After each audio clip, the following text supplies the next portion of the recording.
enables that movement of yang qi to become wei qi at Du 4 at Ming Men and at Du 14. And the function of the involvement of the heart is that any movement that is made with the musculature, which is informed by wei qi, is in turn informed by the qi of the heart, which contains the seeds of destiny. I'm Michael Max, and this is Qiological. While out for a hike in the foothills of the Front Range of the Colorado Rockies, we came across two groups of gray-haired women having some kind of an argument. All I caught were the remarks of a woman wearing a white t-shirt with a rainbow on it, clearly angry, spitting out the words, "Well, we are all one," with the vitriol of "screw you." It caught me by surprise, and beyond the obvious passive-aggressive anger, I was curious about the statement of unity being used to create separation and distance. It's clear there is a truth to "we're all one" in a sense, and there's the truth of "namaste, bitch, you're not one of us." As is generally the case, the opposite of a great truth is not falseness, but another great truth, and this in turn bubbled up something I've been chewing on since I recently took a class on qi, blood, and fluids. Yeah, my mind wanders in odd directions. In that class, we were talking about the human body as a unified system, but with significant divisions and distinctions. That there is not just interior and exterior, biaoli, as we like to talk about it in Chinese medicine, but multiple places where we can understand something to be on the inside or something to be on the outside. And what's more, there is some kind of boundary that both acts to separate and communicate those differences. The boundaries at the edges, there you'll find the aggressive and the rough wei qi. Its job is to build and maintain that boundary that protects the inside from the outside. It cuts, divides, maintains a division of what's us and what's not. You could think of it as the military, or a cell membrane, or a set of rules. It's the bouncer that only lets the right people into the club. It's the attitudes we carry that divide us from them. And we all have our ways of discerning us and them. Even if your job has you working in the Department of Diversity, Equity, and Inclusion, it is the nature of having an inside and outside to have a function that separates the two. And then there are the functions on the inside. How we harmonize the we, how we lean on the similarity that makes for an us. This is more the function of nutritive, yin qi, that which provides the resources and shares the resources, which supports the collective. It's the cohesive qi that binds together, not to create division, but instead support cohesion and unity. This is where it gets tricky, as we are made up of multiple systems, all looking to promote their own agenda. Joseph Campbell, the great mythologist, says that myth comes from the internal organs' strife and conflict with each other. The Ministry of Grains needs to kowtow to the Minister of Fluids, and the General of the Bloody Liver is often enough in conflict with the authority housed in the lung that's in charge of distributing qi. It's easy to imagine an image of the various officials and ministers of the organs working harmoniously, but take a look at the outside reality, and this shows us the truth of the competition that naturally arises at the boundary of any biaoli relationship. The fundamentals are basic and seemingly simple, but more often than not, there's an underlying complexity once we begin to take a look. I recently got to thinking about wei qi, especially as we're moving into the dark of the year here in the Northern Hemisphere, and I realize that I am often enough party to discussions about wei qi and how we should attend to it or nourish it, but I don't have that many coherent strategies for actually doing that. What's more, the commonly used formulas that are famous for stabilizing or strengthening the exterior, in my experience, are of limited general use.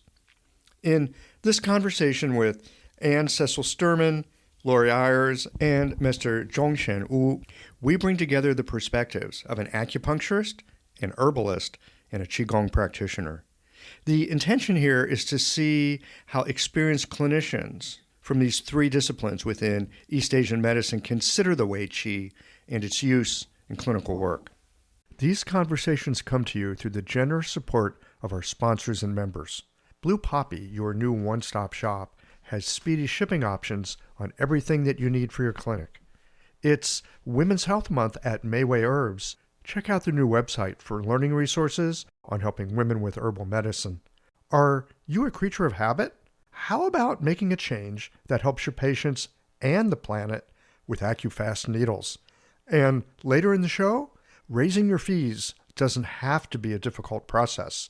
Jane has helpful suggestions on making it easy and effective. And finally, have you considered that having a thriving, profitable practice is one of the most healing things that you can do? Julie Bear Don't Walk has, and she can help you do something about it too.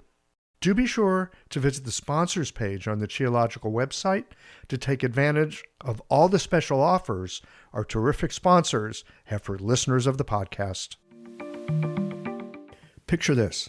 Your clinic is buzzing with patients, and then you realize that you're down to your last box of needles. No need for panic, because Blue Poppy, your one-stop shop for all your acupuncture needs, they ship orders received before 3 p.m. on the same day. With a quick visit to Blue Poppy's website, you can order premium needles, herbal formulas, and that special Dr. Bob's oil that your patients love.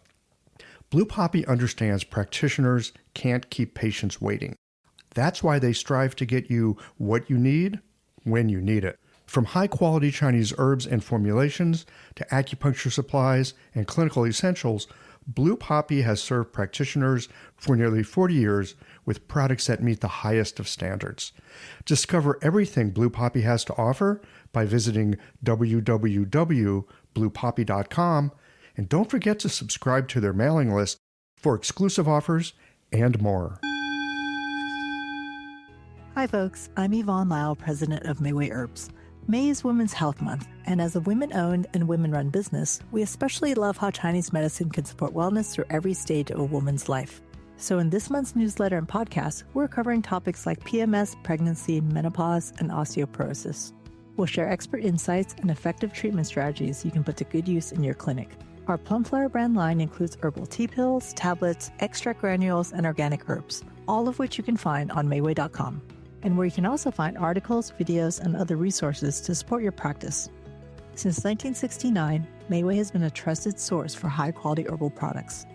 In these challenging times, please know that we remain committed to keeping our products accessible and affordable so you can take care of yourself and your patients. As always, thank you for supporting Real Chinese Medicine.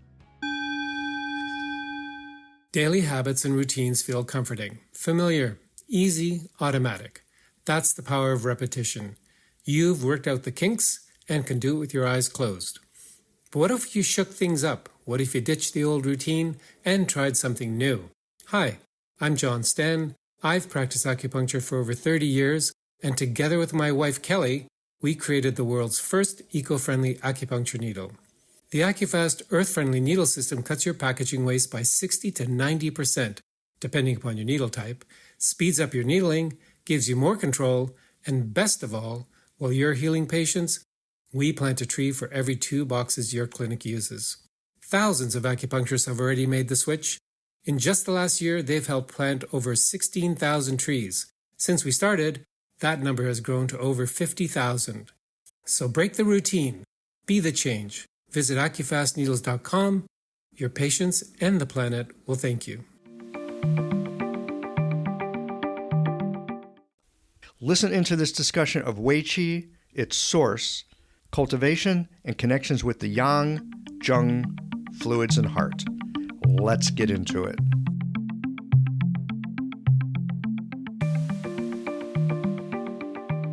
Hey, everybody. Welcome to this special Qiological panel on Wei Qi.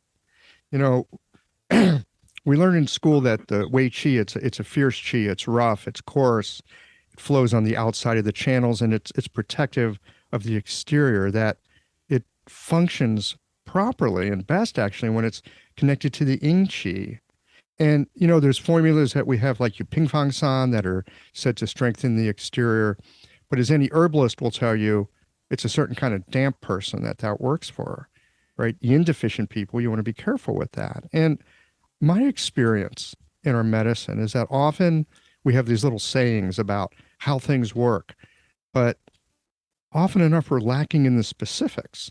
So we can say something like tonify the Wei Qi, but leave out the details of for whom and when we do that. And I've also found in my time practicing that there are things that I think I understand, but as time goes on, or if somebody asks me more specifically, I realize that I'm missing a lot.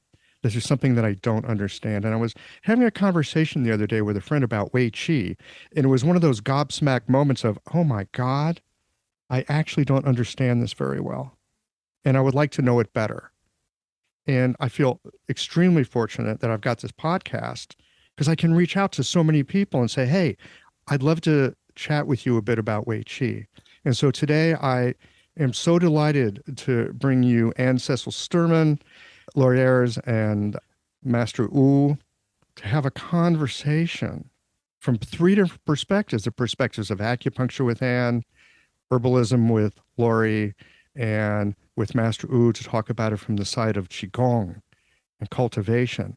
I'm hoping that we can somehow in this conversation triangulate in on and perhaps understand something about the way that might help us in our practices and might help us with our patients. So I'd love to have each of you introduce yourself just briefly, who you are and where you are. This is actually an international conversation.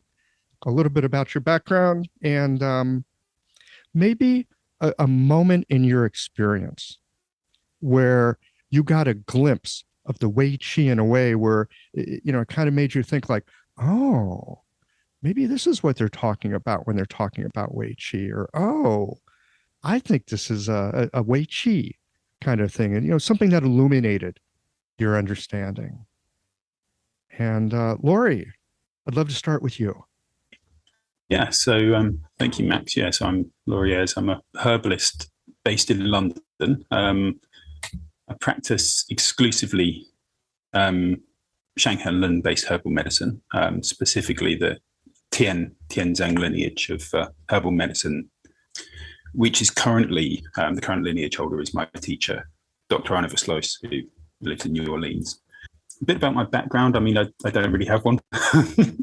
I started studying Chinese medicine when I was 19. So I kind of finished school, finished my A-levels, didn't really know what I wanted to do at uni, and stumbled into Chinese medicine and just went through sort of regular TCM college at the time.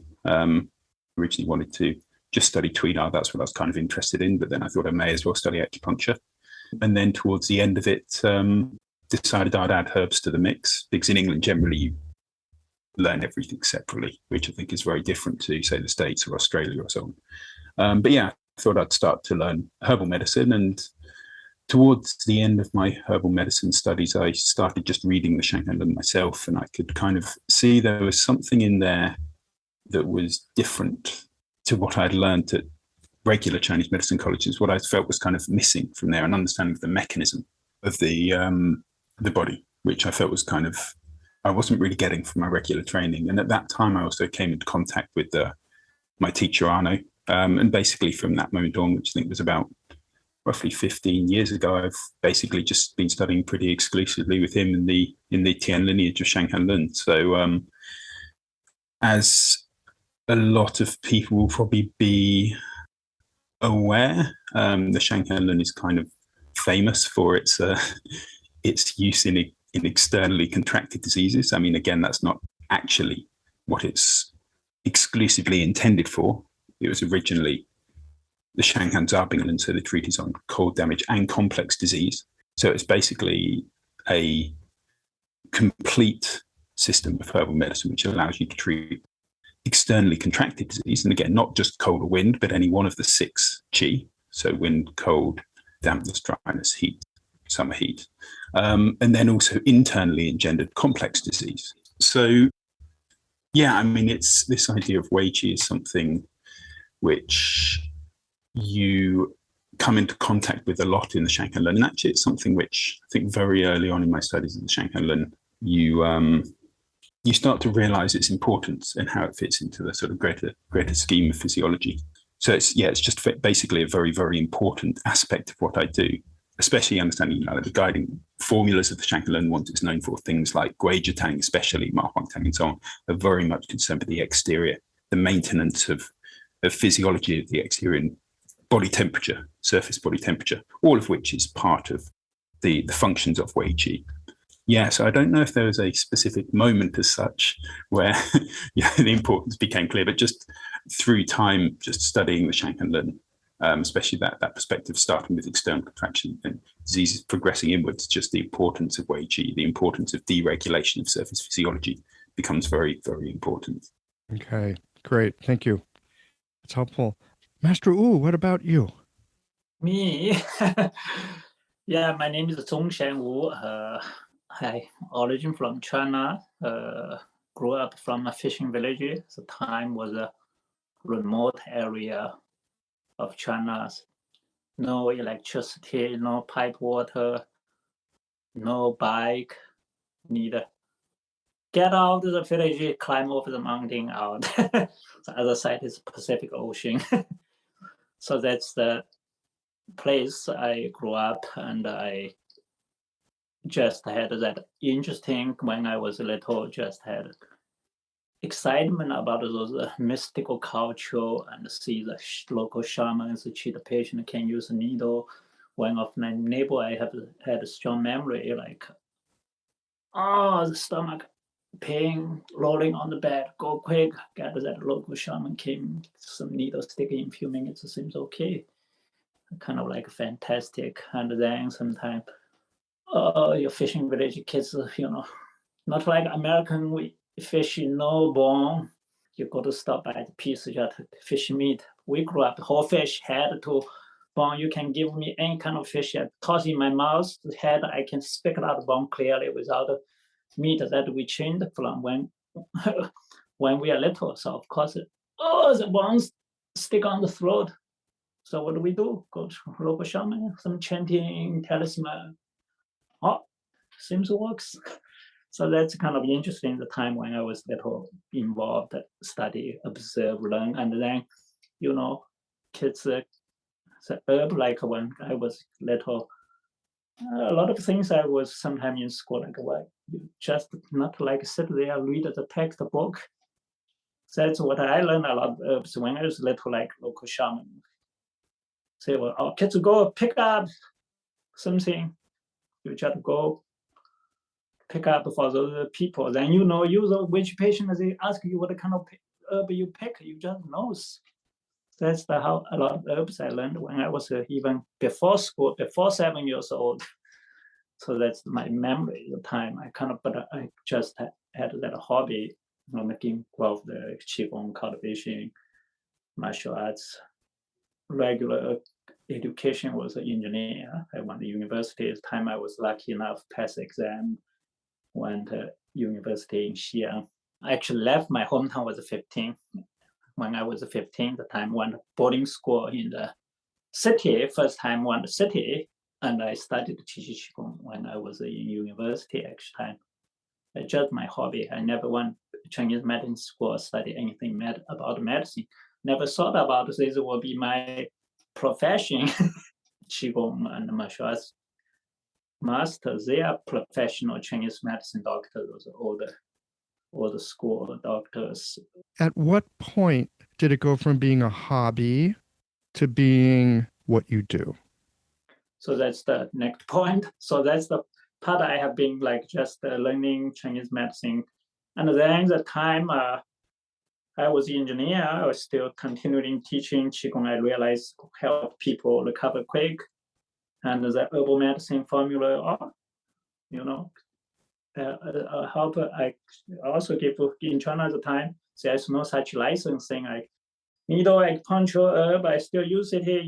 Help people works well. Every time I visit my hometown, actually was a Hannah for Hoff from the States. He had summer program in 90s, brought China kind of like help his summer program teaching. Then later he wanted to develop the Chinese medicine program, incorporated a lot of my teachings in the program, help develop the program. So he invited me, came over, then got a work visa for me. So I quit my engineer job. Okay, I can quit my job. Came to United States was 2001. So I left my job in China, came to United States in Portland, Oregon. Changed one kind of engineering for a different kind of engineering. Yeah. Great. And what about you? What tell us a little bit about your background, what brings you to this? And an experience with the Wei Qi that might have been illuminating. Well, the Wei Qi was utterly fascinating to me when I first heard about it. And my teacher, Dr. Jeffrey Yuen, begins his teaching really talking about Wei Qi as being a qi that is defending the interior and the smooth muscle. And it from there is spawned a lot of discussion. And so it was always a primary feature. But as far as, I guess the first treatment I ever did on the sinew channels, which are the conduits of Wei Qi, in acupuncture, through an acupuncture lens, I was treating a woman with a really advanced scoliosis, and I was in the school clinic, and I was trying this sinew channel treatment protocol out, and the spine shifted to such a degree that everyone, my fellow students around me, I had to bring them in to see it, and it was quite astonishing to see that that acupuncture can engage Wei Qi and shift it.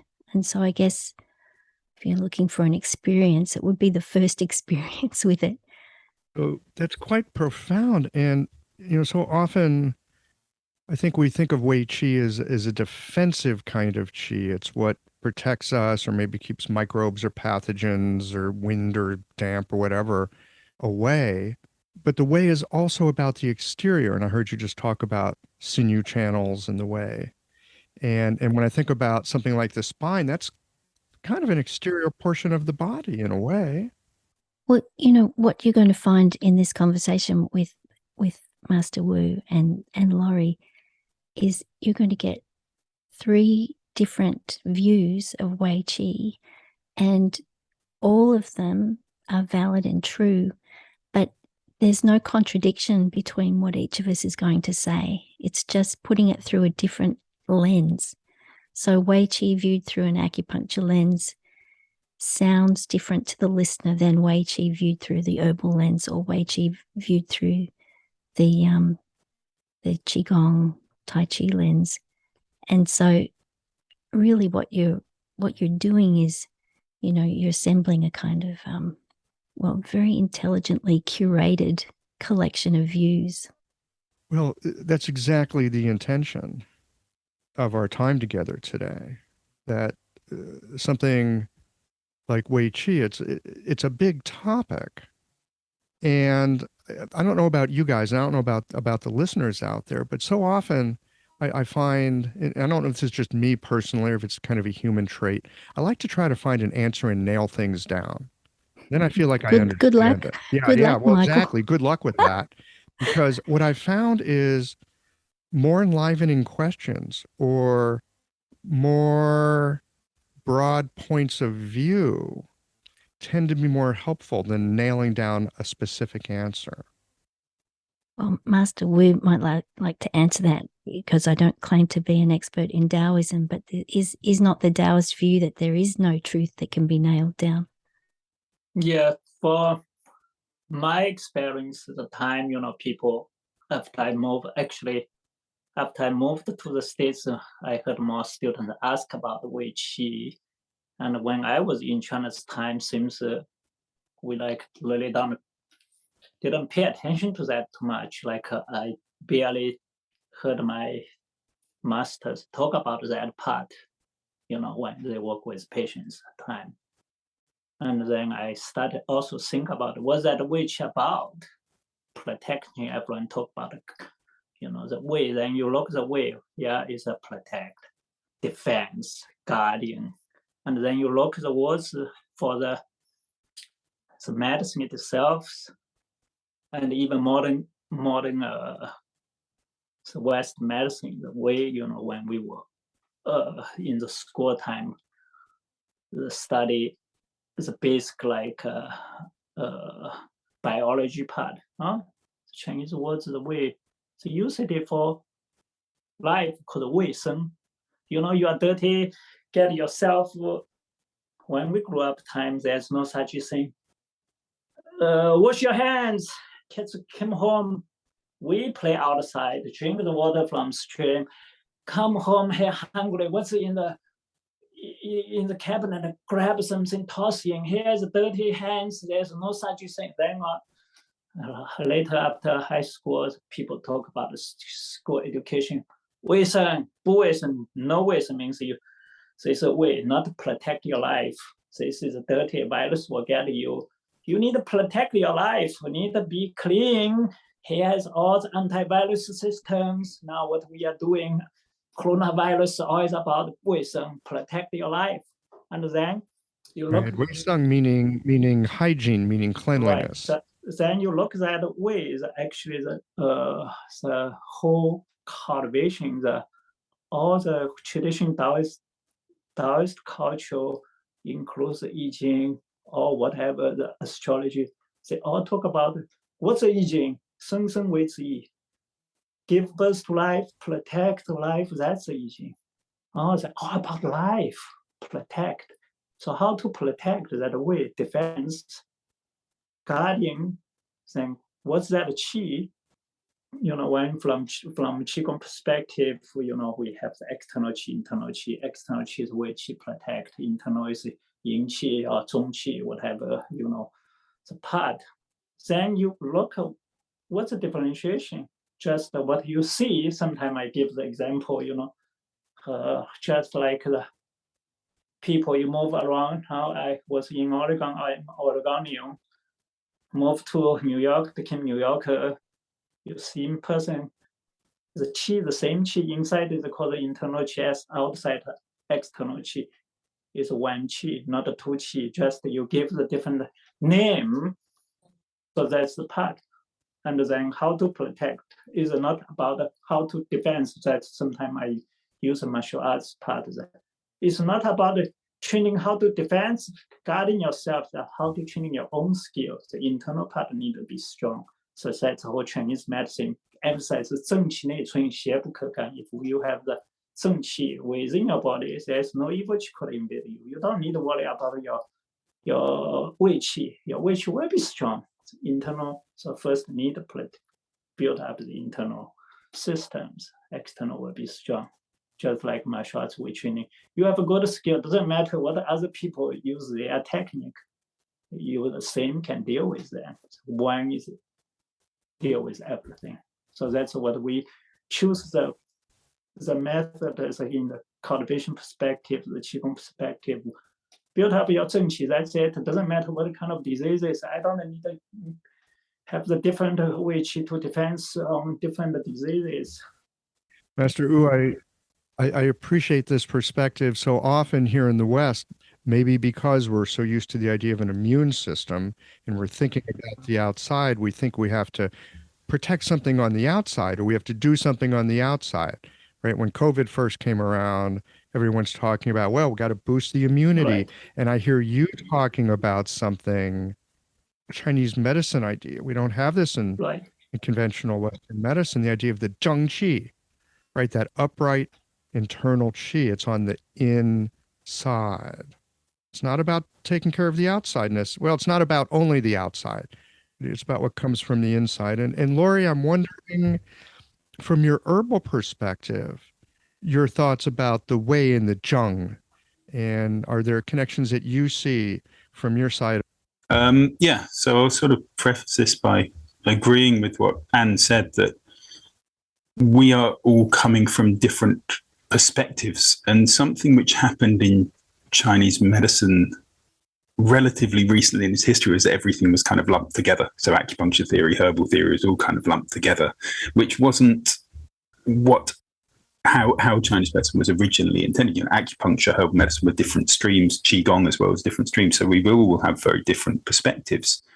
And as a herbalist, we definitely delve into theory very, very deeply and want very, very clear, cohesive theory, because we don't use the influence for ourselves, as an acupuncturist or a qigong practitioner would, to influence treatment. That's left to the herbs. So we have to understand very, very well how to apply those herbs. So we want that really cohesive theory. And then also, I'd go on to also mirror what Master Wu said, that there aren't different kinds of qi.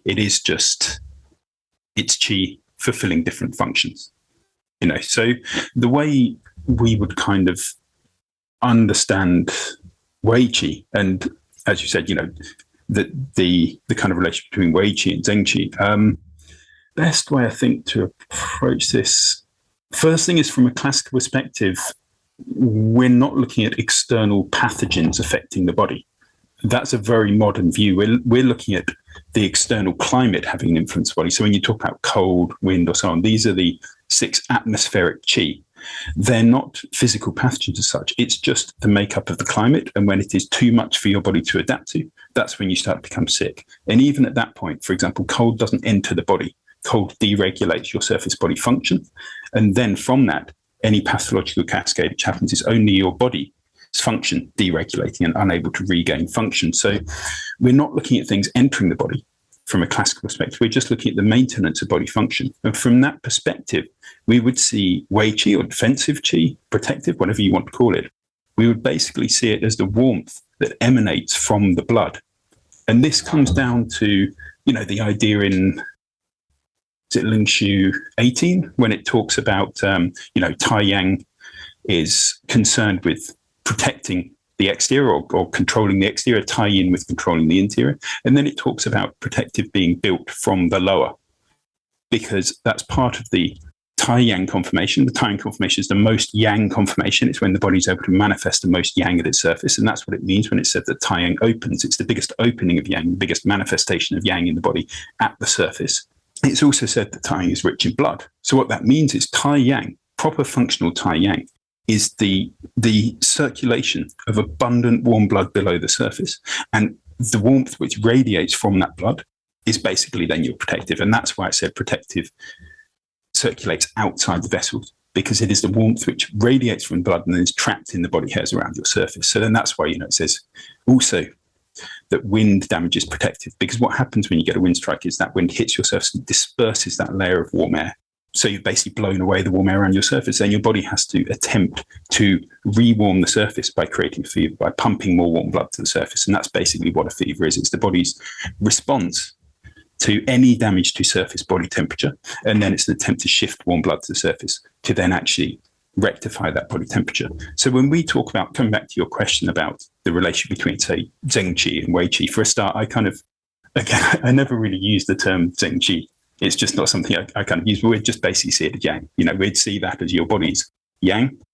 And when we look at blood, classically, we look at blood from both functional and material perspective. So if we're to compare Qi and blood from a functional perspective, blood is more Yang, Qi is more Yin, because blood is the red, warm liquid which ascends to warm all areas of the body. And you see this in Su Wen chapter 3, where it says that of the Yang Qi, the rarefied nourishes the Shen, and the supple nourishes the tendons. So what nourishes the tendons is blood. So we see blood as liquid Yang, that thick turbid liquid which is able to carry Yang to the surface of the body. So then we'd basically see strong Zheng Qi, strong upright Qi as basically strong Yang. And coming back to what Master Wu said, again, there aren't separate Qi. You don't need to worry about tonifying your Wei Qi specifically. What you need to do is build your Yang on the interior. And it's that Yang, when that's strong, that's able to radiate out to the surface and support correct surface body temperature, which makes you resistant to external atmospheric challenges. This episode is brought to you by Jane, the clinic management software that honestly just makes running a practice easier. Let's dive into something that's never easy, but sometimes necessary: raising your fees. It can feel awkward, right? But here's a tip that can really help. Consider offering flexibility to your patients as you introduce the change. When patients face new fees, it's natural for them to feel uncertain or concerned. That's where flexibility can really make a difference. Offering options like a phased increase, suggesting a payment plan, or even taking a moment to talk things through can help to ease the transition. These thoughtful gestures show your patients that you're listening and care about them, which strengthens the trust you've worked so hard to build. If you're looking for more ideas on how to navigate these kinds of changes, head to frontdesk.jane.app and check out the article, How to Tell Clients You're Raising Your Fees. One last thing, if you're ready to give Jane a try, you can use the code CHEOLOGICAL for a 1-month grace period on your new Jane account. Wow. Okay. I just have to put a pin in this one thing. 2 things, actually. First of all, blood as liquid yang. That's the first time I've heard that. Kind of blew my mind here. I can't say I understand it at this point, but it's one of these things where, let me investigate that more in my practice. There's something about that resonates, that just strikes something in me. Blood is liquid yang. It's got the heat, it's got the fire. And the other thing that you said, again, it flips everything on its upside down from what we learned in school. Blood is more yang, qi is more yin. Okay, that's not what we learned in school. But again, what might we see if we peer through that lens? So thank you. That's something wonderful to take away and take a look at. So I'll just say, sorry, just from a functional perspective, from the perspective of the functions they perform, blood is more yang, qi is more yin. From a material perspective, you would say blood is more yin, qi is more yang. So I'll just So we're differentiating function and matter and matter. Very helpful. Thank you. And what are your thoughts on this? Well, through my training, we see things a little bit differently, but it doesn't mean that it's not valid, that nothing else is valid. Let me say that again. What's interesting about these discussions, and I think what's important about them, is that you could have any view at all. You could view any substance any way you like. When you're actually in the treatment room or writing your herbal prescription, it's not about the knowledge that you've accrued anyway. It's about the intention that you exact in that space. So you could have no knowledge at all and still heal by intention. So I just want, as I speak my piece about the acupuncture lens, I really want the listener to understand that it doesn't matter that the views are different. All that matters is where they have their intention in treatment. And I absolutely love the way that Master Wu described it. He said, well, you don't have to call it Wei Qi, it's just Qi. You're calling it Wei Qi because you want to describe that aspect of the function. And when you tie that to what Laurie was saying about the root of Zheng Qi being yang, through the at least the Jade Purity sect tradition, Wei Qi is seen to be derived from kidney yang. So now I'm dividing it up too into names, but in that tradition, kidney yang is seen to be the root of all yang qi and all yang manifestation. And as the body releases kidney yang up the spine to become Wei Qi, it exits the spine at Du 4 and Du 14, at which point that yang qi, that kidney yang qi, becomes Wei Qi. And the Wei Qi is very, it almost has an ethereal quality to it, and it infuses the musculature, the sinews, and the smooth muscle as well. So smooth muscle is present in the heart, the small intestine, actually the entire gut, the entire gastrointestinal tract, all that smooth muscle there. The uterus is smooth muscle, the bladder. Anywhere where there's involuntary muscular movement, you have Wei Qi present, because Wei Qi doesn't have intelligence. It reacts and it operates in order to move the being forward in time. And there's another sort of magical function to Wei Qi, and that is that as it emanates from the surface of the body, it acts as a transmitter receiver in a way. I think that's complicated by triple heater, but it's Wei Qi that allows us to send our intention, and it's Wei Qi that allows us to capture information or capture a sense of the environment. So it's a very it's almost like an ethereal presence.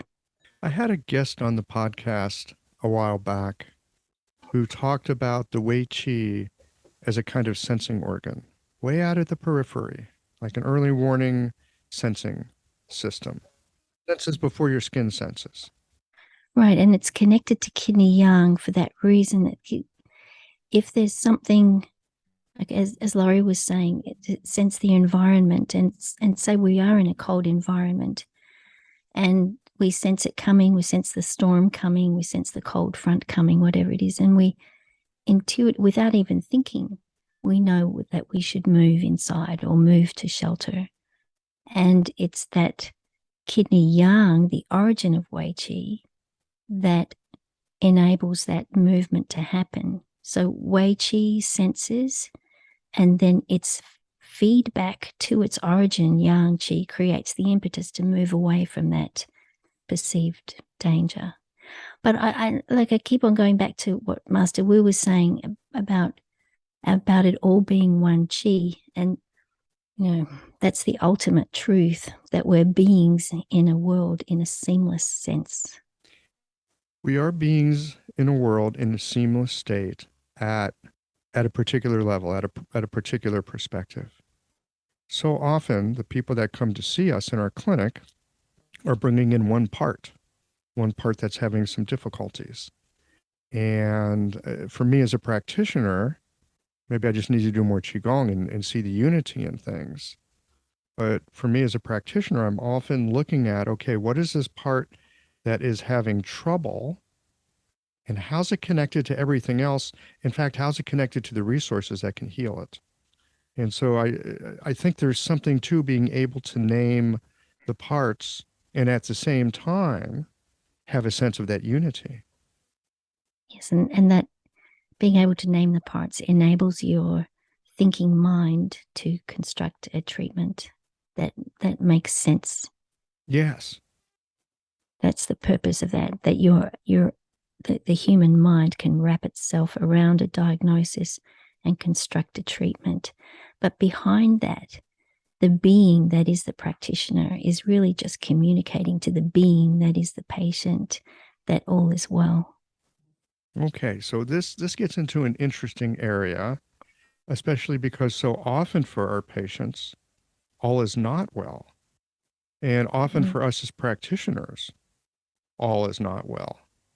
Good grief, we have people coming into us multiple times a day, bringing us troubles. That's a question for Master Wu. He'll be able to tell you all about Master that. Wu, let's hear about that. Thank you all for share your thoughts. I think it's interesting. Everyone have the interesting thoughts about the topic. So kind of like interesting for myself also. Now I kind of look back when I was in my early 20s, more like fighting, this is right, this is wrong. And now in this age, I'm listening everyone, seems interesting, all have this special part contributed to the concept, so we of the practice and the philosophy and the principle part, we just from the different viewpoint to see the things. And that's back to the blood, qi and the blood, the whole concept of yin yang, as a body and function.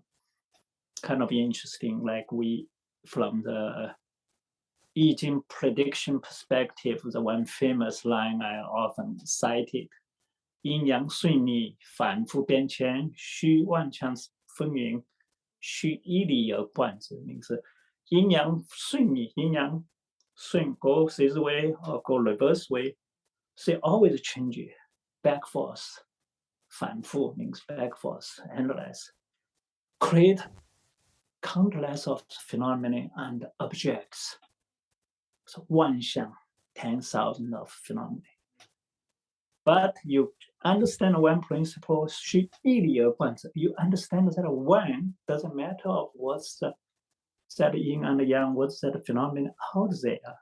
So that's an interesting part of, once the qi and the blood, the body yin yang. That makes sense to me also. Like you go back to the Chinese medicine, very common when you learn the organs. See, for example, like spleen, 体阴而用阳, the typical, what's the spleen? Spleen body is yin, but what's the spleen function? Yang. 体阴而用阳. So body is yin, but need function, need yang, need ascending qi. The body is yin, so the yin yang is there. So that's why we learn yin yang always yin within yang, yang within yin. The pattern yin yang always intertwined together. It's not separate. So it's one. So yang within yin within yang. So it depends on which angle you to see the condition. Saying the back the wei qi, the protect qi, like Laura said, the qi yang is the root of the origin of the wei qi. Also makes sense, you metal give birth to water, and the kidney is the root of the prenatal life. That's all about. That's what we cultivation wisdom, protect your qi, protect your life, preserve your life. What we preserve about, always about kidney. So that's when we do music, play, chain by chain, this calligraphy, little finger is forbidden finger. That's forbidden what? That's your kidney energy. That represents the kidney. So that's the whole interesting, like we use in a daily practice art, that's the part, the whole connections about you have the preserve, and once you have the strong preserve reservoir within, you don't need to worry about outside. They all connect with the whole external thing. So the one part I want to share, one story is interesting. People always try to looking for excuse. What's external? What's other people cause the problem on me? Why is this weather changing cause? What kind of poison food I eat cause all the disease come to you? Try to looking for help, but they often forget why I got it, why other people didn't get it.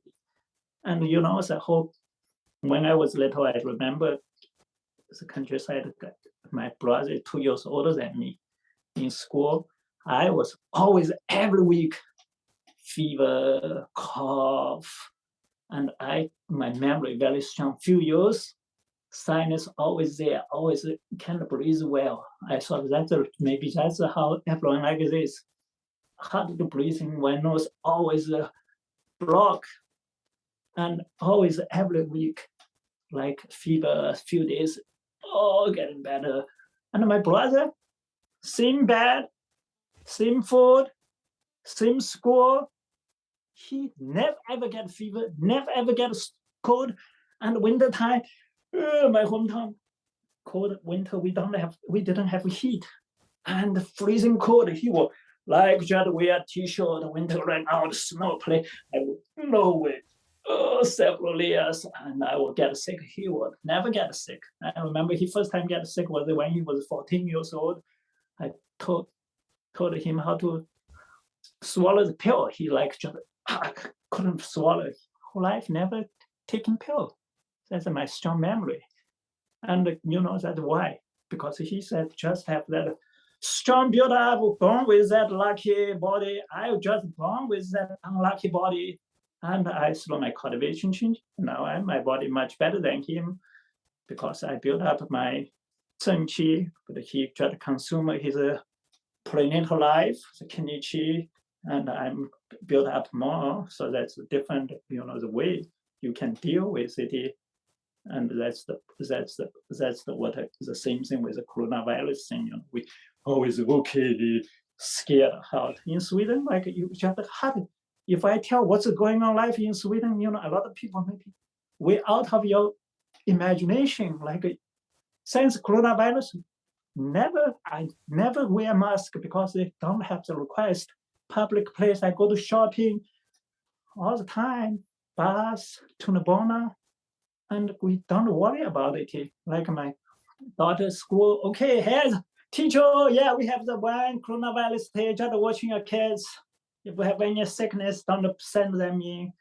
Everybody happy, enjoy their life, but we have the certain rule we follow, but we didn't so freak out. Like we still, so one part I appreciate in Sweden, enjoy the life. We still respect others. We have that certain, the rules, follow the expert guidance.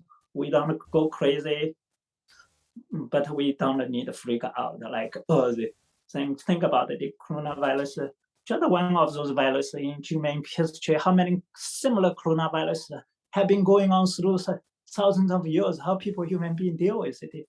You have to build your own immune system, make yourself strong, and just like when, just as a whole situation like that, that you have to okay, the time how to make yourself strong instead of how to fight back. The way we just have a different way to think and a different way to deal with things. Everyone have their opinion, have their own way of life. The important part I always say works. That's more important. Whatever your philosophy, your principle, your knowledge, put it in the clinic. Patient come to you, help them, works. That's only what we want to see. Didn't work, that means all wrong. That's what I always evaluate, the right or wrong. Go clinic, check the result. Worked well, everything is perfect. Didn't work means all is wrong. Doesn't matter which expert, which doctor, which school, which famous people said that, but that's what we check by the end. So that's the... Yes, our practices, they are based on clinical results. And so often there's many people, they'd like to see, well, show us the Western research that shows that this is effective. Well, it doesn't lend itself quite as easily to our work.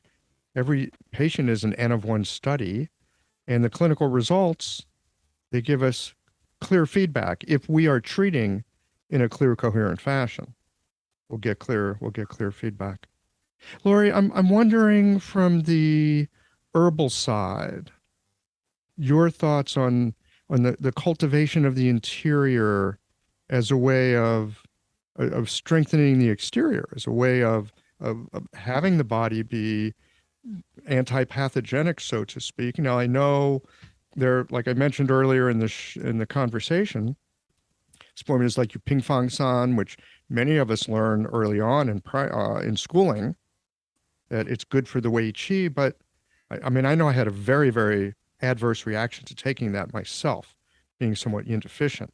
That caused me big problems. I learned a lot about when not to use Ping Fang San. I'm not here to talk about Ping Fang San other than to say there's some ideas that we have about how herbs might work. I'd love to get your perspective from your unique Shanghanlun study that you've done on ways of strengthening the interior, much in the way that Master Wu's been talking about. Yeah. There are also a few things, because if we're talking about how we view things, differing views just from what kind of Ann and Master Wu were saying, there are a few differences in the way that our lineage understands theory as well, which kind of leads into that quite nicely. Because if we look at maybe, look at the most known formula of the Shanghanlun, which is Guijatang, which is a good way of kind of bridging into the subject you've talked about. So one of the things I'll say is that this maybe is a bit of a difference between the sort of classical school that I practice, and maybe the theories that Anne and Master Wu talk about, which, unless I'm misunderstanding them, but we would, from a classical perspective, we wouldn't understand the kidneys as a source of yang for the body. That's something that came much later. Classically, the heart is understood as a source of yang for the body. So the fire element is understood as the source of fire for the body. And you see, a number of references to this throughout the Su Wen, but for example, chapter 10, is it 9 or 10? I always forget, but where it says the heart is the base of life, it is Tai Yang within Yang. It's the biggest Yang within Yang, which then leads into the idea of the generation of Wei Qi from the blood, because the heart is part of the Shaoyin conformation, which is that fire-water balance. That's because as soon as you put the source of Yang on kidneys, you kind of step out of a 5-element model, which is kind of fine if your theory is fully cohesive. In that sense, that leads through to your treatment. There's nothing wrong with that. It's just a different view. But that's, like I said, that's something which comes much later as people step out of a 5-element model. But classically, we look at 5 elements and 6 conformations. So when we look at the generation of Wei Qi, we look, as I said before, that is produced from the strong warm blood, the manifestation of warm blood below the surface of the Taiyang conformation. And the Zhongqi, the balancing qi within the Taiyang conformation, because Taiyang is cold water of the north. The balancing qi within that Taiyang conformation is the Shaoyin imperial fire of the south. And that's important, imperial fire of the south, which again is the fire element. The kidneys of the north, the imperial fire, the source of yang, comes from the south. So it's actually the heart that warms the small intestine, its paired organ within Taiyang, and that's where the kidneys get their yang from a classical perspective. Warm blood is forced down the descending aorta into the small intestine, the lower, and then it's the small intestine, which is the fire organ below earth inside water that supplies the yang for the lower jiao. And that's what later became known as Mingmen. Because again, Mingmen theory is a Qigong theory, which is very useful from a Qigong perspective. But from a medical perspective, that doesn't, again, fit in with Zhang Fu theory, because classical Zhang Fu theory is just 5-element theory. So again, if you start to use Mingmen theory, you're stepping outside 5-element theory, but you're adding an extra organ which physically isn't actually there. So what became known as Mingmen is actually all the functions fulfilled by the small intestine. And small intestine is what provides that Shaoyin imperial fire to the Taiyang conformation to warm the bladder and then circulate warm blood below the surface. So to come back to your question about kind of internal cultivation, if you like, this is where Guijatang comes in as a very good example, because we often see Guijatang as a surface formula, which it actually isn't. Like, we can use the statement that Guijatang balances protective and nutritive to extend that to say Guijatang balances qi and blood, balances yin and yang. Because if we see yang and blood generating protective from a functional perspective, again, if we come back to the idea of blood as yang functionally, first thing is we're warm-blooded creatures. That's one fundamental thing which we need to remember. The purpose of blood is that blood is a very, very thick, turbid liquid, and the more turbid a liquid is, the more it can hold warmth in it. If you imagine, a thick soup versus water, if you boil both of them, the thick soup will stay warm longer because it's much more turbid. And you see in the Neijing, it says, which blood is the most turbid? It says the Han Taiyang small intestine is the most turbid. So that shows it's the most turbid blood to be able to hold on to the maximum amount of yang. And it's that blood which basically keeps your solid organs warm. Now, when your blood is abundant on the interior, it can start to radiate that warmth out. It can fill up your sanjiao. It can generate ministerial fire. And ministerial fire is just the warmth which radiates from your blood or radiates from the heart. Basically, as soon as yang has left the heart, has left the imperial position, it becomes ministerial. It's nothing more complicated than that. There's nothing more complicated or esoteric to ministerial fire than that. It's just fire which has left the heart. So as soon as your blood, and we see this actually in Jingui chapter 1, where it says, basically, the tuli, the tissue relief, the sanjiao is infused with blood qi. What that means is the blood in all of the tissues, the blood vessels in all of the tissue walls, which make up the walls of the hollow space of the sanjiao, just radiate warmth into the sanjiao. And when that is warm enough, it can radiate out, and it can fill up basically the whole of your body, warm the whole of your body right out to the surface. And that's when you manifest Tai Yang, the big yang, the yang at the surface. That's what gives you strong Wei Qi. So coming back to Guijatang, we say Guijatang, harmonizes nutritive protective. What that means is, within Guijatang, protective is the coming together of blood and yang to radiate out that warmth. Nutritive is the coming together of qi and yin. Qi is basically the vapor steamed off of fluids. It's basically gaseous water. So there's a little bit of fire infused within water, creating a mist, and that is qi. And qi is just ministerial fire. It's just a little fire produced from the big fire of the heart, contained within earth nutritive. So by regulating nutritive and protective, you're regulating yin and yang, qi and blood. So Guizhi Tang uses Guizhi as a pungent flavor to tonify the wood element, because remember, pungent tonifies wood.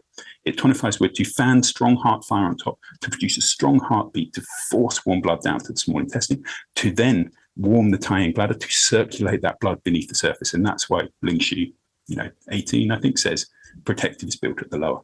Now, along with that, you have Dazao, which in the Tangye Jing is in the mutual containment of the 5 elements, is seen as the fire herb of the earth class. It's a sweet herb, so it tonifies earth, but specifically to influence fire. So it tonifies, that turbid of the clear that's lifted from the center to fill the blood vessels, and that's what thickens the blood, enabling it to hold on to that massive amount of yang that's tonified by Guizhi. So then it can be circulated to the surface. And then Gansao as well. Guizhi Gansao gives you that sweet, pungent unit to transform yang. As Neijing chapter 74 says, sweet and pungent transforms yang. And Guizhi Gansao is the basic unit to strengthen the heart on top.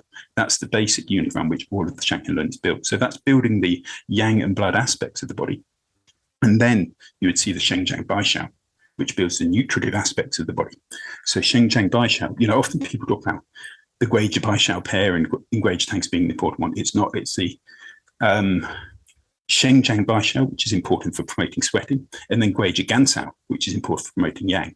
Because the herb that promotes a sweat in Guizhi Tang is Shengjiang. It's not Guizhi. Guizhi does not promote a sweat. It treats sweating. Sweating is damage to yang, because the purpose of sweating is to cool you down. So excessive sweating damages yang, and that's why Guizhi, high Guizhi forms are used in the treatment of so many patterns which have been brought about by excessive sweating. You see it repeatedly throughout the Shanghai Lun. And actually, the Shilin Ben Sao Jing quite clearly states that Ginger Jiang promotes sweating. So it's Sheng Jiang. And again, this is maybe a bit of a difference where Master Wu was saying about the spleen lifting. From our perspective, it is the wood's control of earth which lifts the spleen. And Sheng Jiang is a pungent herb. In the Tangye Jing, it's seen as the pungent earth herb of the wood class. So it tonifies wood to influence earth. So that basically promotes the dispersal of wood onto earth, dispersing fluids away from the center to promote a sweat. And then it's the Baishao that kind of seals that in the surface to then, lock to stop the excessive sweating. So that's what builds the surface nutritive. And this then comes back to that idea that there's always that debate about protective. Does it come from the lower or does it come from the lungs in the upper? That's always a discussion that comes up, and I'm sure we'd get to it at some point, because it's always a debate. There's one school which says protective comes from the lungs, another school which says protective comes from the lower. Actually, that's the Tai Yin, Tai Yang discussion, and you can, it's not one or the other. It's that Tai Yang is the functional aspect of protective. It is the radiation of the warmth of the surface, which is actually the key thing of protective. But then Tai Yin is the function, is the material surface. It's the skin, the tissues, and so on, which make up the surface, and it's the fluid circulated below the surface, which actually keeps that warmth in and stops it from floating out. So when it's said that protective circulates, in the skin and in the gaps between the partings between the flesh, that skin and flesh is Tai Yin. And remember, Tai Yin tissue, lung tissue, is where the 100 vessels converge. Those vessels, those blood vessels, are the blood vessels which carry that Tai Yang blood, and from which that warmth radiates. So does protect, is protective governed by the lungs, or does it come from the lower, and so on?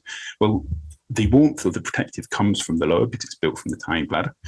But the physical surface around which the protective moves and the fluids in the surface are then actually Tai Yin. So Guizhi Tang fulfills that perfectly by building both the functional and material aspects of the blood, and by building the nutritive and helping sort of open Tai Yin through the Sheng Jiang, but sealing the surface so there's not too much sweat lost through the Baishao. Having a thriving, profitable practice is one of the most healing things you can do as a healthcare practitioner, because a robust business is the ultimate expression of vital qi, and that's the heart of our medicine.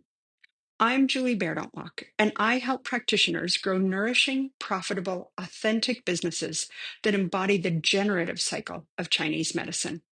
This isn't about all yang all the time.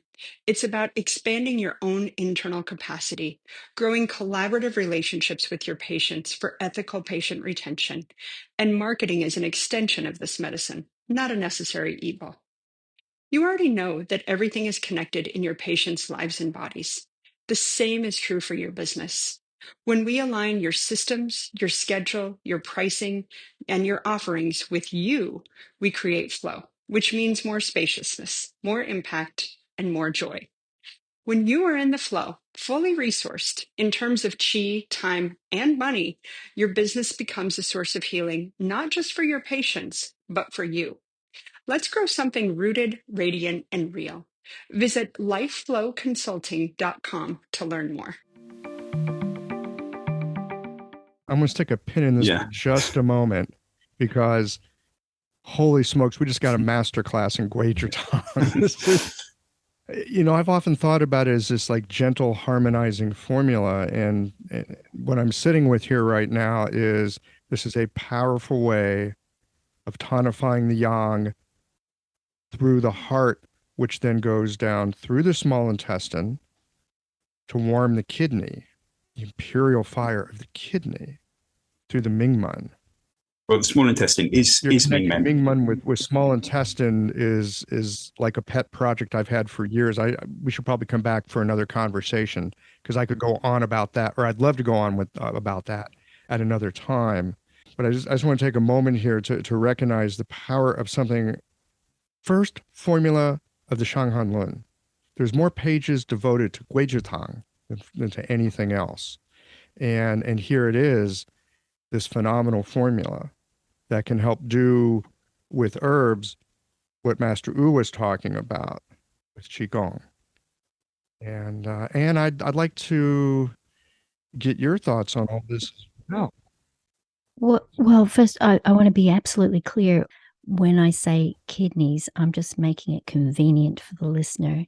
And Laurie is quite right that the attributing of functions to organ names like that began in the Song dynasty, and in the classical tradition, he's quite right. We don't speak of the organs in such a way, but in the Jade Purity sect, as the region, if you want to remove the word kidneys, and you're left with the life gate, which is defined as being directly behind the navel, right? The area just behind the spine, directly behind the navel. That the idea is that yang qi, which originates in the body prenatally as half gift from the parents and half imbued by heaven at the moment of conception. And so as we live life, that yang qi is moved through, and I'm not going to say the word kidneys now, but because Laurie's quite right, but that yang qi is activated and it nourishes the heart yang, and the heart yang in turn nourishes that yang at the kidney level, at the constitutional level. And it's this communication, this circular communication of heart and kidney communication that enables that movement of yang qi to become wei qi at Du 4, at Mingmen, and at Du 14. And the function of the involvement of the heart is that any movement that is made with the musculature, which is informed by wei qi, is in turn informed by the qi of the heart, which contains the seeds of destiny.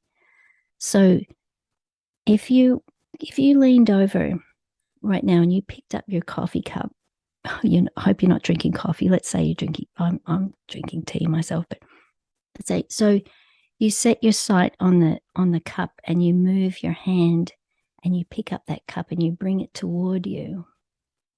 That's a very complex set of movements that's organized by Wei Qi.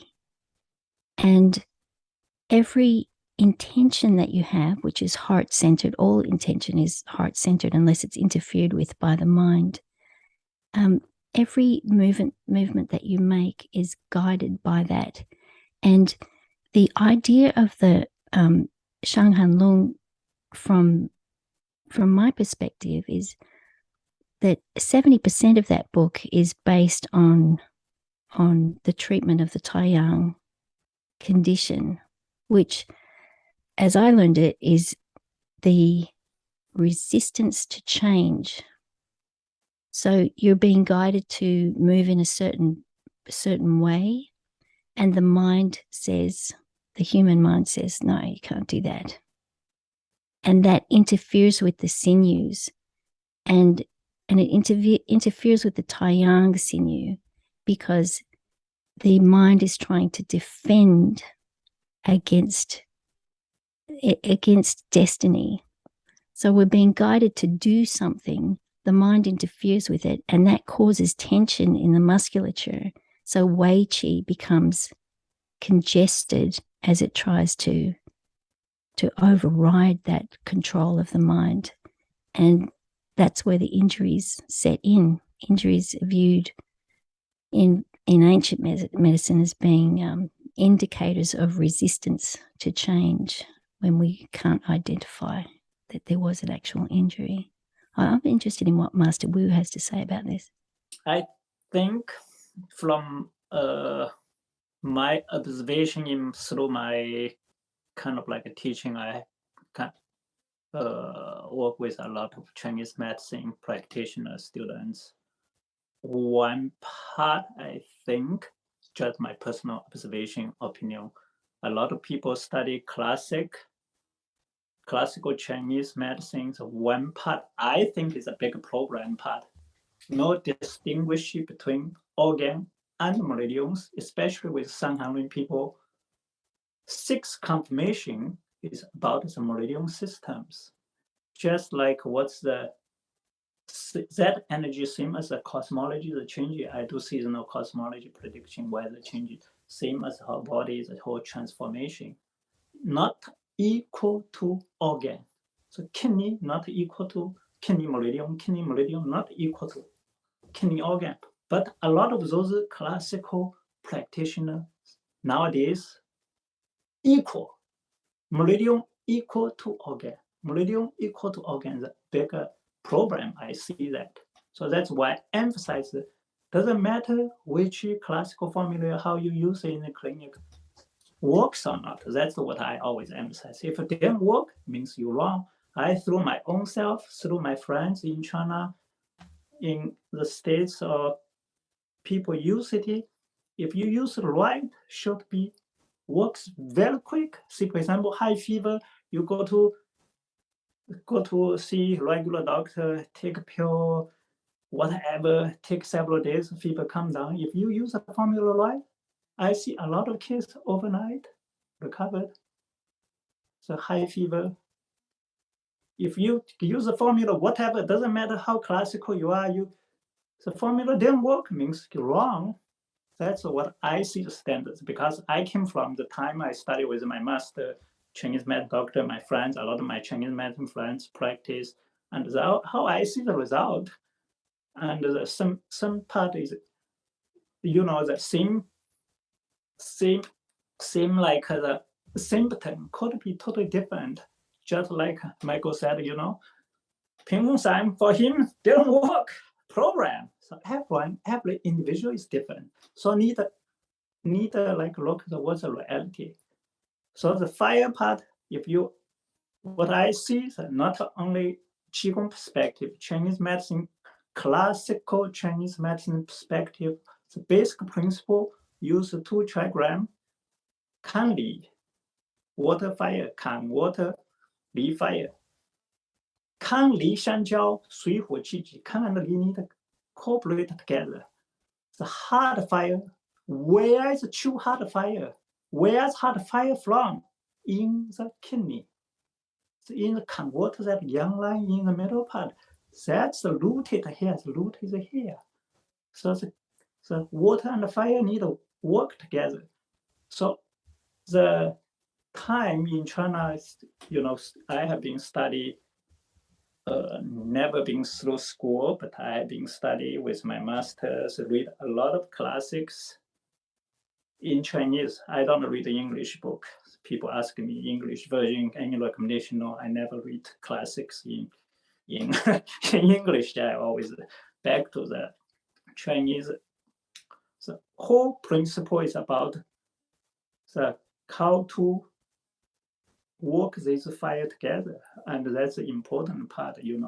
If you are only superficial part, see the fire excess, try to reduce fire, could cause problem. If you see the fire deficiency, 25 fire could cause a big problem.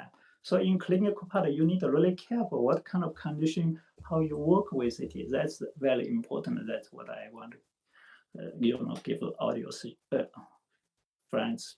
When you use it at the time, need to be careful with what you use and look at the clinical, the reality, how to apply the classic in the modern days. In reality, just like I teach I Ching, we trigrams there is principle, is one principle. But ancient time people don't talk about electricity. How can I interpret? Still interpret. I need to find out what's the common thing, how fit in the reality. So that's all about the same thing with medicine. You need like how to use it in the reality in the modern days life, and every case is different, every people is different. Like just Michael said, tell me the clinical, the scientific research background. Well, it's different. Yes, we are background research is reality clinical proof. We are not by this is how many cases. Each individual person is different. Just coronavirus, the same thing. My daughter brought virus home from school. She overnight recovered without any medicine. Fast. My wife got from her, like, 3 days, painful, couldn't move. I was purposely trying to get a virus. Okay, I need to transform those virus. My wife was sick, I feed her bowl was all, need to protect life, washing, kill the virus. No, I use her bowl, he's just still sick, I use her bowl, eat it. No, wash it. I want to get a virus. I use it to eat, use it to living in the same room. What? I didn't get sick next day. So you cannot go, maybe you didn't show up, test after a few days. I didn't get it. So everyone is different. You cannot just say, this. Every individual is different. So it doesn't mean virus is not there. I didn't get it. Doesn't mean virus is not there. Virus is there. Just I was lucky. I tried to get it. Try hard to get it. Didn't get it. So that everyone different. Well, maybe you did have it. Perhaps you did have it, but your system just I always took care of it. Transform. Well, what we do martial arts. You punch me, I how to take your energy become mine. So virus is the same thing. How to protect yourself. Transform, become your immune system. That's become your protect witch. So that's the same thing. It's a transforming. It's a part. Everyone different.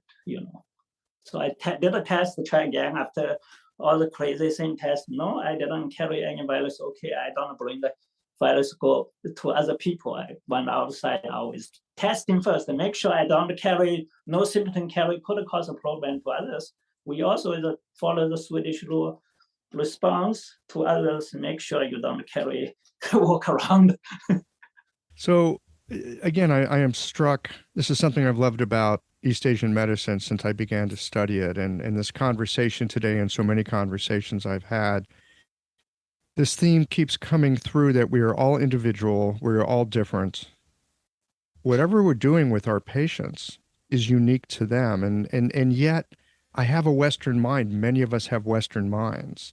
And it's very hard to get away from that idea of, well, the medicine should work for everybody in a similar way.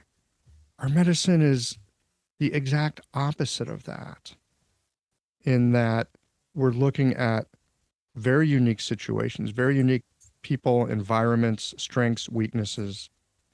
And to make it even more interesting, if you've been following along with this conversation today and listening to what all of our panelists have had to say, we've got these different ways of thinking about and working with fundamental principles that all can be very, very useful.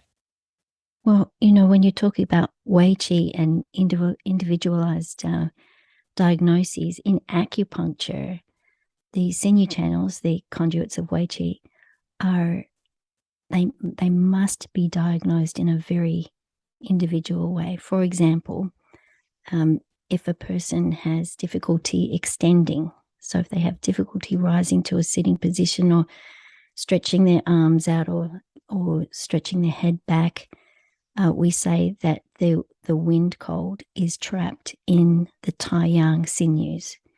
If the person has difficulty on rotation, and I mean when the most difficult movement is difficulty rotating the neck or rotating the arms or rotating the hips, we say it's in the Shaoyin sinews, gallbladder or triple heater sinews. Shaoyang, I beg your pardon, Shaoyang sinews, gallbladder or triple heater sinews. If they have difficulty bending over or holding weight or suddenly coming to a stop, bearing weight, we say that the wind cold is trapped in the yang ming sinews, so the stomach and large intestine sinews. If they have difficulty drawing their hands and feet toward their torso, if that's the most difficult movement, we say that the wind cold is trapped in the Tai Yin sinews, spleen or lung sinews. If they have difficulty rotating a bent limb, so like pouring tea or putting a foot on the opposite thigh, then we say that the wind cold is trapped in the Shaoyin sinews, so the heart and kidney sinews.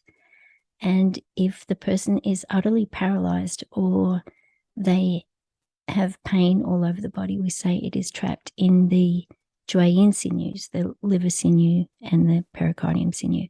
And if that movement assessment, you're talking about individualized diagnoses, if that assessment is not done and we only treat where the pain is evident, then the situation is not resolved.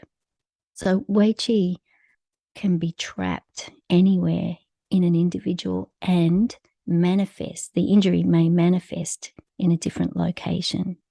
So what you're saying is absolutely right in acupuncture too. Yeah, I mean, there's just one thing I kind of wanted to reply to on. So when you were saying, Master Wu, that 6 conformations are just a channel system, first important thing to understand, it's not the Shanghan Lin, it's the Shanghan Zabing Lin. So it's not just a treatise on cold damage, it's a treatise on cold damage and complex disease or miscellaneous disease, and that was divided up. So there was never that separation originally. And yes, the 6 conformations are a channel-based system because they're to do with the interaction with the external environment, but underlying the function of a conformation is the organ, because a channel is just the external manifestation of that organ. Yeah, I know that part. I know that they have the Yu Jing Zheng, Yu Fu Zheng, have the Qing syndrome, has Fu syndrome, has the meridian syndrome, and organ syndrome. But nowadays, I don't see very common people distinguish it. And a lot of time I just see people equal when even just regular school system learn the Chinese 12 meridian system, because I have the 12 animal books there. Often I got email, like, why is tiger, talk about it, tiger is long. Why is tiger long? I'm studying from school. So tiger animal is not long. That was a gallbladder. So that's then confused. Then it's the reason is no distinguish between what I'm talking about. The same tiger could be lung, could be gallbladder, the lung meridians, depends on what I'm talking. I'm talking about organ, the spirit of the lung, or I'm talking about the 12 animal signs, that part related with that 12 animal signs. The time also have the organ and the meridian relationship part. So that's all the difference. This time I'm talking about 12 animals, that tiger, or talking about the 5 organ system, the 5 elements of spirit animal. So that's not just no distinguish. That's what I mean. That very common part nowadays, the school education, like just simplifies, make it more science, poetic, so beautiful with Chinese medicine. Yes, Chinese medicine is beautiful, but not that simple. Much more than that. Just we use all the 12 meridian systems, so beautiful time equal to organs. That's what I see very common. Yeah, I would agree with big that. problem. I mean, you apply that when often people in the sun having the same organ and meridian, they no distinguish. See, the classic itself is very clear, distinguish. Jingzhen Fuzhen, the syndrome was the program. These programs is the organ program or meridian program. So they are very clear, distinguish. So missed that part, then everyone took out I'm the classic, So that's where I would agree. Yeah, I would agree that definitely nowadays, and this is kind of what I said at the start, the problem is originally herbal theory, acupuncture, the root is the same, but when it branches out into understanding specifics of treatment, it does actually differ quite profoundly, and that's all being lumped together now. And this is where you do see a problem nowadays where people lump organ function and channel function together. And you really see this in acupuncture nowadays, where they think the gallbladder channel is the same thing as the gallbladder organ and so on, which I'd agree. They're like the diagnosing channel problems is a very, very different thing to diagnosing organ problems, which comes back to what you say, Anne, with a very specific thing about sinew meridians. That's very specific, I'd assume, to the actual sinew meridians. And that, again, is a very unique thing to acupuncture, which then wouldn't be done necessarily in a herbal protocol or so on. But when it comes to the actual understanding of the six conformation system, the function of a conformation is underlined by the organ of it, because it is the external expression of the organs, how the organ interacts with the outside world. So, for example, the Tai Yang conformation is the external expression, and its function is underlined by the functions of the small intestine bladder organ. But that is not to say that it's a Tai Yang bladder organ problem necessarily when you're treating the Tai Yang conformation. Because if you're talking about actual specific internal organ problems, then yes, you get into the Jingwei, which was the Zabing portion of the Shankan Zabing, which, like I say, was never originally divided. It was all one text. And that's where you do actually shift to a 5-element model rather than a 6 conformation model, because 6 conformation model is much more simplex, much more acute, and much more equipped to deal with external strikes and acute diseases. Whereas for internally engendered diseases, that's when you shift to a 5-element model, because 5-element theory is classical Zhang Fu theory. So yeah, in that sense, I would agree with you that they are a channel pathology is a different thing to an organ pathology. So I think maybe we've just kind of misinterpreted what each other was saying here. But yeah, I mean, the conformations are not something separate to organs. They encompass the organs in that the organ underlies the function of the actual conformation. Yeah, agree. No organ, no meridian. That's sometimes I use example. So organ just like a big city. So meridian just like the avenue. Oregon, Oregon Avenue. So they must have that organ there. You have that. Yeah. That and this is there. The same thing. Yeah. And that's how is the meridian.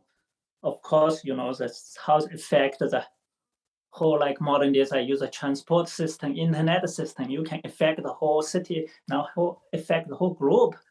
That's the whole system. That's the whole connection. That's very important. One part of the coronavirus time, the one part of the whole transport program costs the whole bigger program. The same thing with your organ part. That's a connection, different organ, different meridian system, different connection. Where has a program, of course, will affect whole organ. The main part, yes, you're right, is a fundamental still is a hard part of the organ. Yeah. And I'd actually say, like, this brings us around. Oh, sorry. I was just going to bring it back to Weiji. I really appreciate this conversation because we're getting into some very interesting specifics. And one of the things that I've noticed with myself is that we'll often use organs, talk about organs as a kind of shorthand. And maybe we're meaning organs, and maybe we're meaning channels, and maybe we're meaning something about function. But we use it as a kind of shorthand. We fall into this 5-phase thinking. We talk about the lung, or we talk about the heart. And we think we know what we're talking about. And we think the people that we're talking to in our profession know what we're talking about, because we have a similar language that we all share. And we think because there's 2,000 plus years of history that we're connected to this and we get it.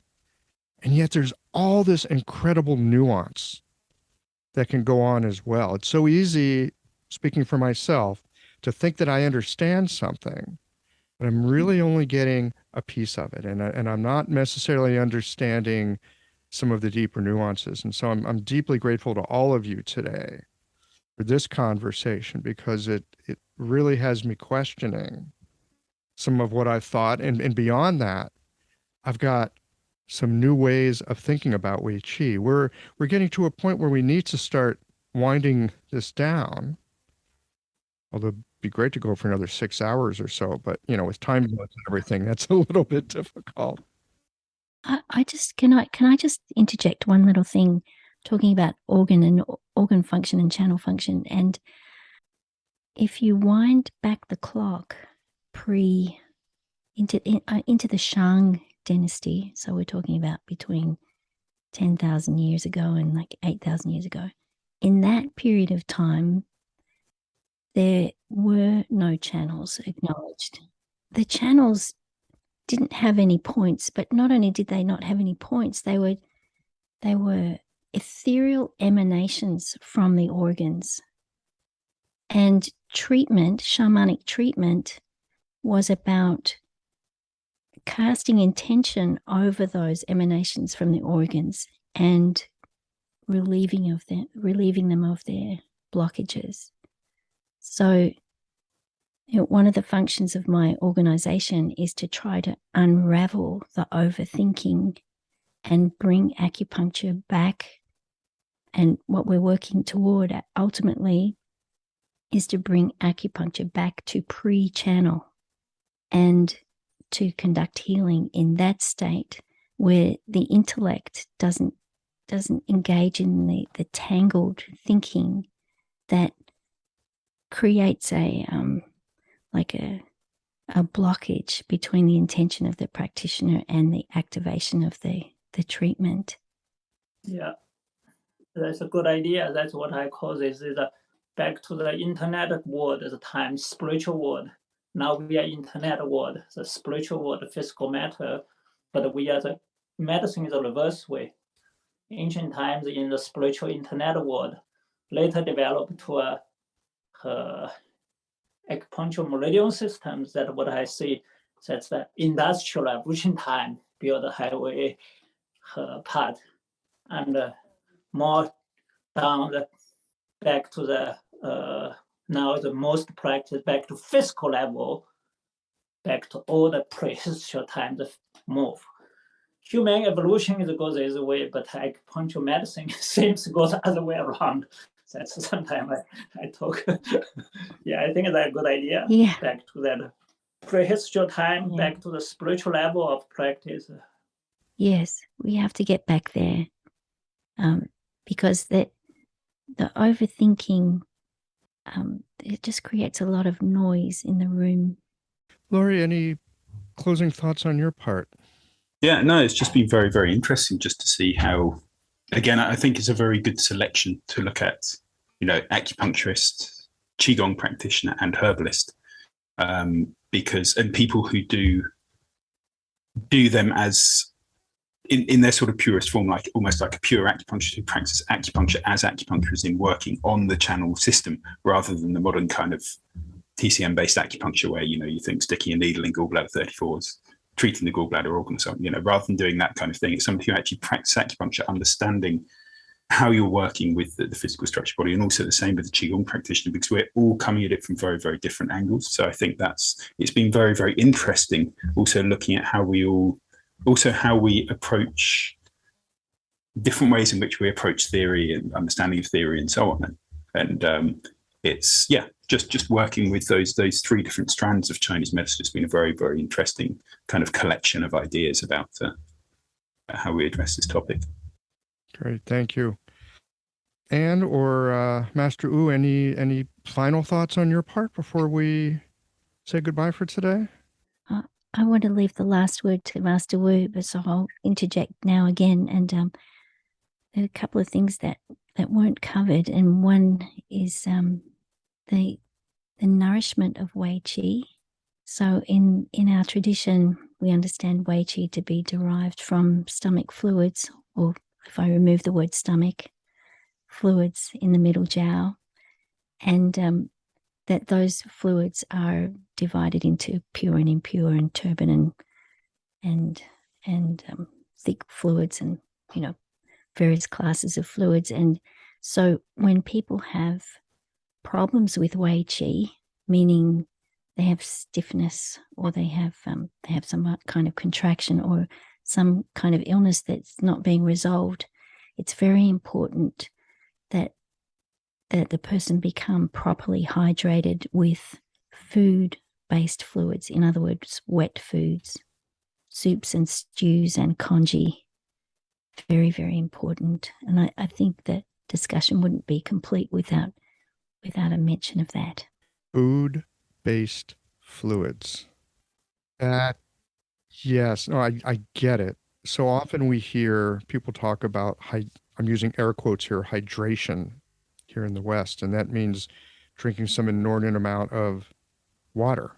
I get it. I've got problems with too much water as well, especially for people who already can't process the dang water. So food-based fluids, wow. If there's anything that we might be able to do to help many, many people in our world that don't understand our medicine, it might be to help them understand more food-based fluids. What a great and an easy and delicious way to help people with their Wei Qi. Yeah. And my husband's books are about that subject. Master Wu, any closing thoughts on your side? Thank you all, and nice to meet you all. And back to my beginning part, so Zhengqi is all about which is all about Zhengqi. Zheng, what I often interpret as a correct.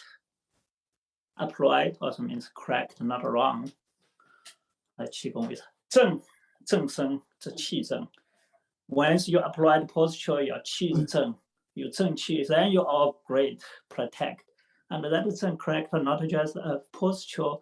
That posture is about mind. Go back to the spirit, your attitude, correct method, correct attitude, correct way to deal with it. And I hope, there's so many different methods we could use. There's no one way. So everyone could find their own correct method. Keep yourself healthy, strong Wei Qi. That's good for practitioner. We have the strong Wei Qi. Protect yourself, help patients. Patients get strong Wei Qi, you will recover quick. So we all need to find a correct method. That's important. Correct attitude. Okay, thank you all. Everybody, again, thank you so much. All of you that have been listening, thank you for your time and attention. Hope that you have found this amazingly diverse and wide-ranging conversation on Wei Qi to be helpful to you in your understanding and in your practice and in your work with patients. Everybody, thanks so much for your time today. It's been really an honor to sit with all of you, and absolutely delicious in a food-based fluids, blood, heart way to be able to share this understanding that we have with each other. So thank you all so very, very much.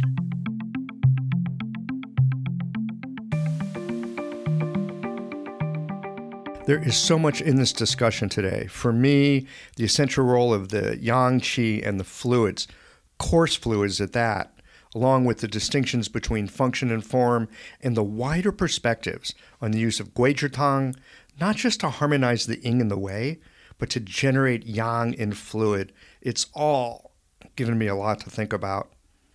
And with the discussion of the Zhongqi, it once again reminds me that our medicine is not used like conventional medicine to focus on one aspect of our physiology, but rather to strengthen and harmonize the entire body-mind.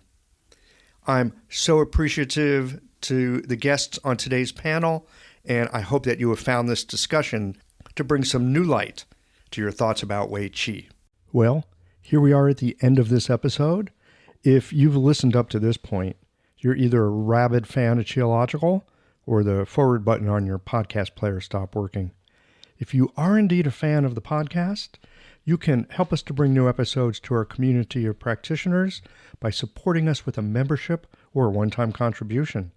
Details, of course, are on the website. That's it for today, friends. Join us again next Tuesday for another thoughtful episode of Qiological.